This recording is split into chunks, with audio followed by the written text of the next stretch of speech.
আলারা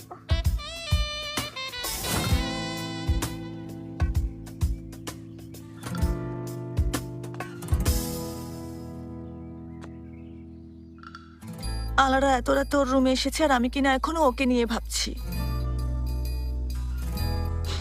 বললো ওদের মধ্যে কিছু নেই। আচ্ছা, ওরা দুজন কি একসাথে ছিল?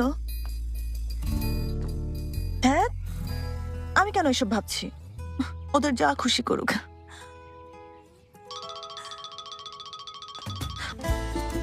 হ্যালো দেমির, কিছু হয়েছে? আমিও এটা জানতেই ফোন করেছি। কাল রাতে কিছু হয়েছে? না তো, এখানে কিছুই হয়নি। ওখানে কি কিছু হয়েছে?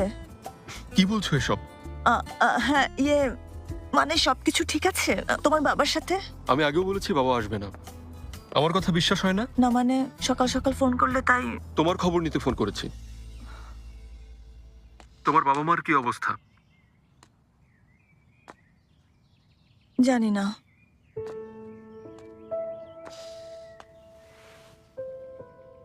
দেমির, তুমি ঠিক। আমরা অনেক বেশি মিথ্যে বলে ফেলেছি। তুমি জানো, আগে আমি কখনো মিথ্যে বলিনি। মানে ছোটখাটো মিথ্যে কথা বলেছি। এখন এত মিথ্যের দরকার ছিল না। এর জন্য তুমি কারো কাছ থেকে দূরে সরে যাবে না। আমি আমার মিথ্যের ভেতরে আটকে গেছি। যারা আমাকে নিয়ে এতটা ভাবে, প্রতিদিন তাদের সাথে মিথ্যে বলে যাচ্ছে। দেমির, আমি তো এমন মানুষ ছিলাম না। কোথায় যেন নিজেকে হারিয়ে ফেলছি। এর মানে ওনারা তোমাকে ভুল বোঝেননি। ঠিক বলেছি?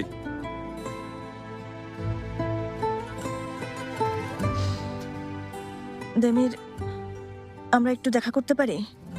মানে কাজের ব্যাপারে না, এমন কোথাও যেখানে একা একা কথা বলা যাবে। আর বাড়িতে তো সেটা সম্ভবই না। আমি তোমাকে কিছু বলবো।